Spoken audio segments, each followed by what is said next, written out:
Fala aí pessoal, todos bem? Sejam bbem-vindos. Eu sou o William Godoy, trazendo para vocês mais um vídeo, pedindo para vocês deixarem o seu like, a sua inscrição. Sejam todos muito bem-vindos. Aperta o botãozinho vermelho de inscrever-se e aqui acompanhem junto com a gente todas as notícias sobre o nosso Flamengo, beleza? Vamos falar então rapidamente sobre a estreia do Flamengo de ontem, né? A molecada tirou aquele fiozinho na barriga, venceu e estrearam com o pé direito, venceram a Portuguesa por 2-1 e lógico, vamos trazer algumas informações e alguns pontos táticos sobre o Marinho. Começando pela garotada, o Flamengo vence por 2-1 com 2 gols do Lázaro. Eu achei interessante o Fábio Matias, né, o treinador da equipe, colocar o jogador canhoto no lado aberto pelo lado esquerdo e o jogador destro aberto pelo lado direito. Pode parecer uma bobagem, mas é aquilo que a gente já tem falado um pouquinho, né, do futebol, que tem sempre colocado o jogador de perna invertidas. E aí foi interessante que ele quis mudar um pouquinho, né? Então ele botou lá o Thiaguinho, por exemplo, que é canhoto, aberto pelo lado esquerdo. Mudar a conjuntura ali do ataque. É importante também para esses garotos terem essa experiência de uma diferente função, uma diferente posição. Não ficar canhoto do lado direito, destro do lado esquerdo, né? Para sempre jogar na diagonal, e abrir um pouquinho. E aí o André era o homem mais à frente, né? O Flamengo trabalhava meio que num 4-1-4-1, né? Com o Matheus França e com o Lázaro jogando ali por dentro. O Lázaro foi premiado com 2 gols, fez um gol de pênalti, um gol de rebote e tal. Aí a garotada foi lá e venceu o time da Portuguesa. Teve altos e baixos, natural, assim, tudo muito protocolar, né? Tudo muito protocolar e muito importante, principalmente ali para eles, para confiança, para o próximo jogo, um jogo mais difícil, né? Volta redonda e tal, a vitória. Então o Flamengo acaba estreando com a vitória. Óbvio que tem pontos a se melhorar, óbvio. E não só coletivamente para o jogo individual, mas isso é por isso. Eles estão ali para melhorar de fato, né? Se já estivessem prontos, não estariam ali onde estão. Mas é positivo de qualquer forma, principalmente vindo da vitória e essa experiência positiva para eles. Vamos falar sobre o Marinho, que aí já é um jogador muito bem experiente quando a gente fala de experiência e também quando a gente fala de jogador para trabalhar aberto. A informação que eu tenho é que o Paulo Sousa ele não pediu o Marinho. O Paulo Sousa não foi e falou assim: Flamengo, eu quero o Marinho. O que acontece é o seguinte: o Flamengo internamente ele já trabalha que o Michael não está mais no clube. O Flamengo já sabe que o Michael, às próximas horas, já era para ter sido negociado. O Flamengo já foi negociado, já tá tudo certo, tá havendo um imbróglio, mas o Flamengo não conta mais com esse jogador. O Paulo Sousa não conta mais com ele. Mas o Paulo Sousa, ele não pediu o Marinho, mas a informação que eu recebo é que o Paulo Sousa pediu um jogador que trabalha pelos lados.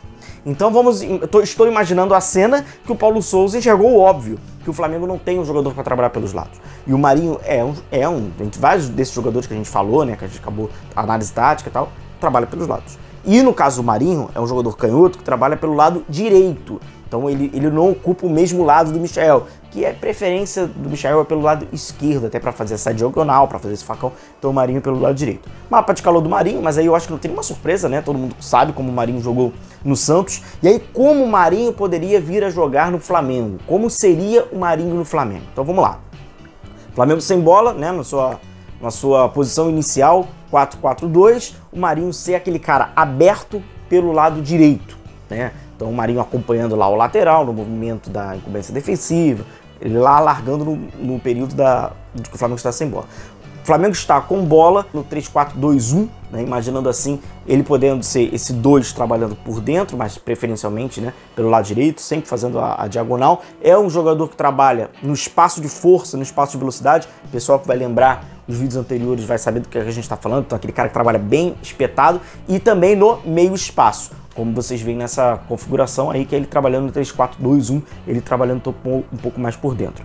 Também, se assim o Paulo Sousa preferir trabalhar com 2 homens, né, o 1-2, ele também pode ser esse atacante, né, esse segundo atacante pelo lado direito, ou até, dependendo da circunstância, ele ser aquele cara bem espetado pelo lado direito. Acontece no Flamengo que a gente já falou várias vezes aqui, fica até um pouquinho aqui repetitivo, mas até mesmo do interesse do Flamengo no Kennedy, aquilo que o Kennedy poderia, teoricamente, né, porque na prática a gente não viu isso, agregar a esse time. Um jogador canhoto, que trabalha pelo lado direito e dá a linha de fundo.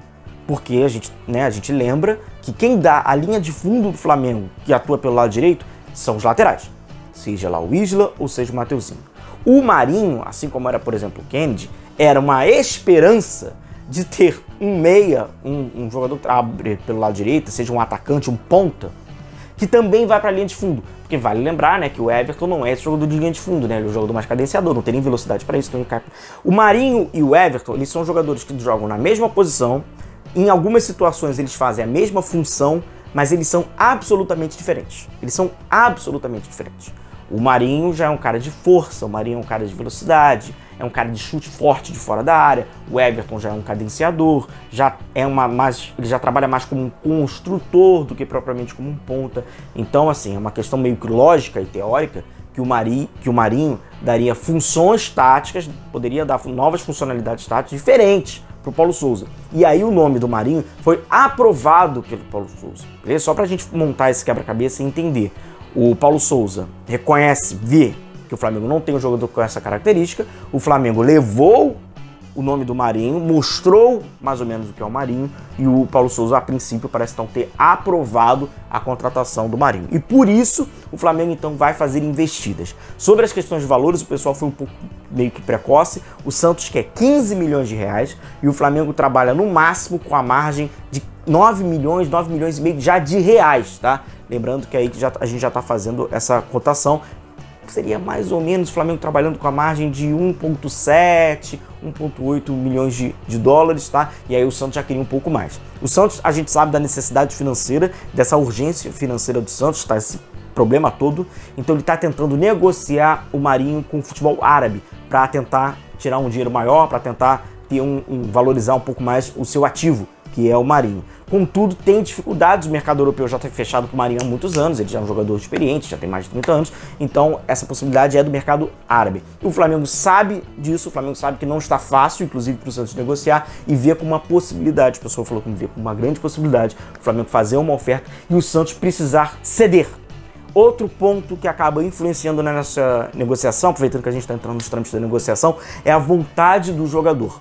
O jogador tem uma vontade, sim, de sair do Santos e ver a passagem dele no Flamengo, mesmo tendo a consciência que terá competitividade no elenco, não vai ser um titular absoluto, ver com bons olhos essa transferência hoje para o Flamengo, tá? Então isso eu estou trazendo para vocês, os bastidores e o ponto da negociação. O ponto tático é que o Paulo Souza enxerga essa necessidade e aí, como eu trouxe para vocês, como eu mostrei para vocês. Ah, William, o Marinho do Santos, vamos lá.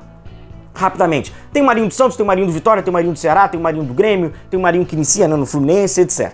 O Marinho do Santos foi o Marinho mais letal, foi o Marinho mais decisivo, foi o Marinho do 1 contra 1 mais forte. Como era criado isso? Só pra gente entender. O Santos, principalmente, né, era o Santos do Cuca, que usava o Marinho como uma válvula de escape. Então o Santos concentrava a jogada por um lado, via que tinha uma igualdade numérica, dava pro Marinho, e o Marinho, que é um jogador individual, tentava resolver por ali. Resolveu em vários momentos, fez 17 gols, né, no Campeonato Brasileiro, então ali ele conseguiu até se destacar, um jogador de chute de fora da área, um jogador que tem essa questão da força, questão da velocidade e dessa individualidade. Ele gosta desse jogo da individualidade. Beleza? Então é isso, galera. Qualquer novidade, qualquer questão sobre o Marinho, a gente traz pra vocês, a gente compartilha aí, tá certo? Forte abraço a vocês, continue se cuidando, a gente vai se vendo. Um abração. Tchau, tchau.